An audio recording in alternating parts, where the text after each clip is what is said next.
What's up? Welcome back to Screen Fiend. This is your boy Carcino, and we ready to get into it. For all the Screen Fiend fans out there, we have a special treat for you today. Special, fresh off the presses. That's what it means. We have the 20th anniversary of Blade Motherfucker. Yes, Blade. We look back at the movie that was almost never made because they didn't have any money to make the movie. None whatsoever.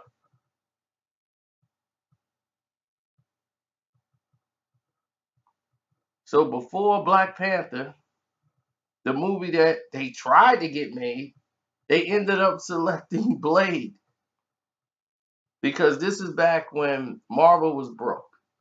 They were near bankruptcy. Okay, and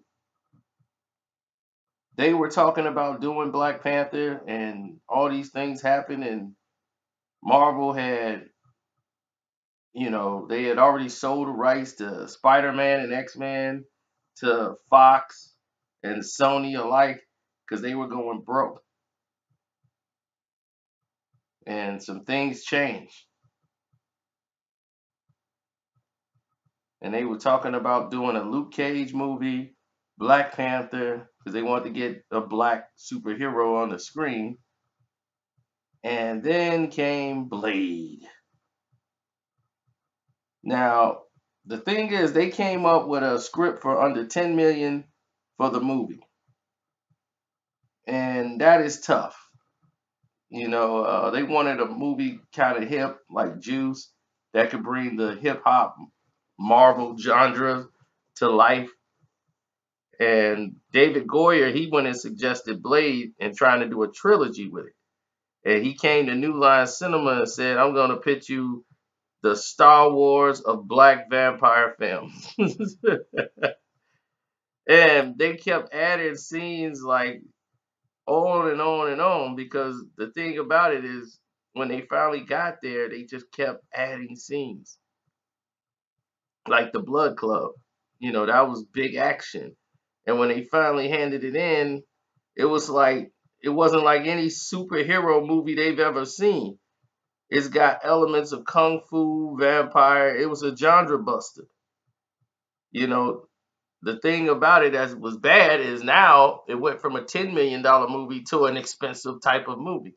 Back then, now it's in today's time is not expensive. But back in the 1998s, this was pretty expensive.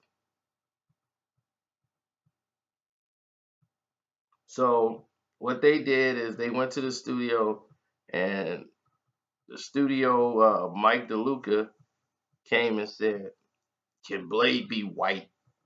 And they was like, "Absolutely effing not. that's that's just terrible. You can't do that."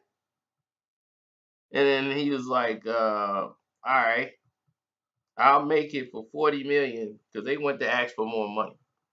So they was like, "Well, can Blade be white?" So that wasn't gonna work. So he said, "All right, I'll give you 40 million if you can get Denzel to be Blade. Then I'll give you 40 million." Can you imagine Denzel Washington as Blade? Man, yeah. You think you can do this to me? I'm Blade, motherfucker. Yeah, that's right. Ultraviolet lights on all you itches. I'll burn this whole club down. Shoot program. Oh man. So at this point, then they said no. He said, "Well, I'll give you 35 million if you can get Wesley Snipes to play Blade." Because at this time, Wesley was a very high profile actor. So it wasn't like he wasn't high profile. He was high profile at this time. Then he said, "Well, I'll give you 20 million if you can get Larry Fishburne, Lawrence Fishburne, rather." And it was great because they wanted Wesley Snipes to play the character of Blade because they knew it was going to be an R-rated movie. Plus, it was going to be heavy in martial arts, and they would have to work on trained Denzel and Lawrence Fishburne, who are great actors, but not really for their known for their action. Well, Wesley Snipes was keen and already into martial arts. They start showing him his movies like Passenger 57 and saying, look, this guy is heavy into martial arts. He's really into stunts and action scenes. So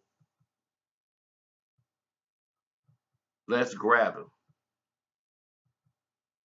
And from that point, they started to build the other cast members, and what the look of Blade would be like.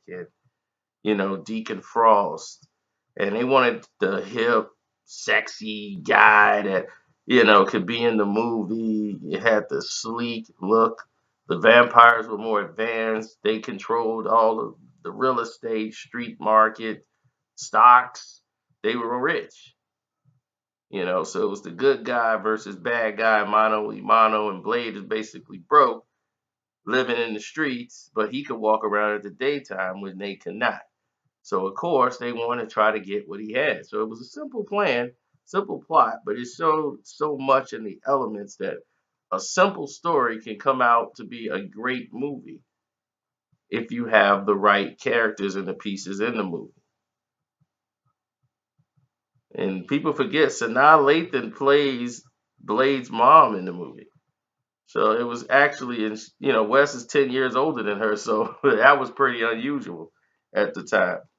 And Wesley Snipes wanted to make it. He was like, I was looking to make Blade like Shaft, but like a cool Modi at the same time. He's like, part of his look, I drew straight from the comic books, but we had the leather and some of that rubber material. He's like, man, that was so hot, we couldn't use that. But the problem was, where does the sword go? We didn't want a katana sticking out the back of the coat. That wouldn't look cool. And he was like, I got the tattoos from the UFC fighter named Chemo. And he's like, that's some Pacific Islander type of overlay and some Japanese samurai warrior branding and Shaolin monks that I thought were modernized. That he's like, I thought that we could, like modernize them people.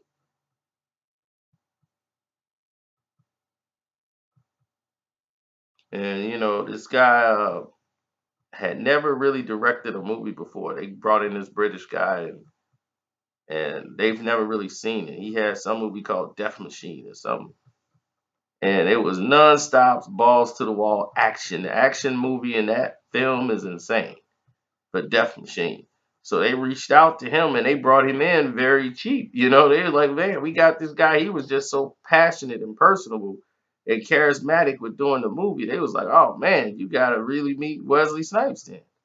So they brought him in, and sure enough, he was able to bring in all these ideas, and they started looking at Coppola's Dracula, and it was the Interview with a Vampire with these romanticized gothic stories, and that's why they wanted Frost to be more like the almost like the Easton Ellis novel or something, because Deacon Frost was really supposed to be an older character. He wasn't supposed to be young, and they was the one who said, you can make this your own, and they loved the Lost Boys. When he was a kid, Stephen Dorff was like, man, I love the Lost Boys. That was the cool thing for me. And Frost is like the newer generation of Kiefer Sullivan. He wanted to be like the Lost Boys. And both him and Wes, they worked real good together, and finding that formidable foe. And that was pretty cool. and the movie was very successful. And the fact that Wesley Snipes had a female character in the film that was his co-star who was bitten, and she was in there, and it was good to have African American woman and in that type of role as a doctor who was not trying to be the damsel in distress. She was strong, and she was out there trying to help people.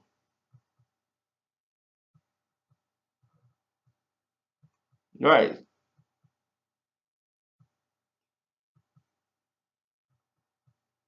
So that's how I feel about the 20th anniversary of Blade, motherfucker.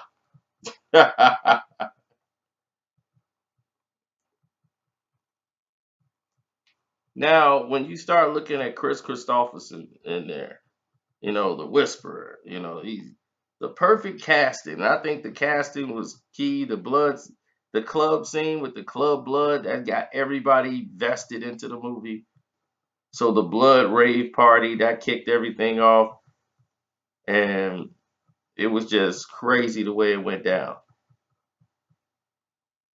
I remember when they released the film, they showed it at New Line Studios executive screening room, and Mark DeLuca kept kicking the back of my chair. He was excited. Afterwards, he leaned over and said, "Oh my God! First of all, this is rated NC-35, so we'll deal with that. But it's incredible. We knew we had something, but the issue was, could it cross over? Would it be considered a horror film, a black action movie like Passenger 57? There were a lot of ways for this movie to get boxed in, and that's what Frankfurt was saying. But it was innovative marketing at that time. They had like with crazy vampire parties. That's how they marketed in like 15 major cities in America. They had like these vampire parties, and it was crazy. And the amazing thing was at that time, people didn't think the movie was gonna happen. To be really honest, he's like, neither did we. He's like, this was our version of Enter the Dragon with vampire. Oh man! And when the premiere came around, it was good for what it was, but people kept thinking, like, was this the end of my career? I just thought, it was kind of a sellout, but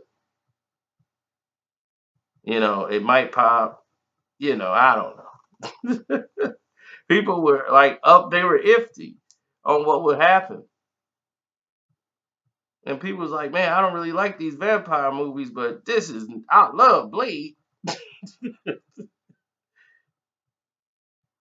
So at one point they wanted to do a 20-30 million dollar prequel, with Deacon Frost, and they was like, look, we want to keep Frost in the movie, at one point bring him back, do a prequel or something and put Frost in it as a gangster vampire movie in New York City. And that would have been cool, but there was so much drama between New Line Cinema and Marvel about who owned the rights to stuff now. Marvel, who was borderline bankruptcy, and New Line Cinema ended up getting it because they were going bankrupt. So they were able to get a hold of the script. And now here they is talking about who owns what. Well, now that the movie is making some money.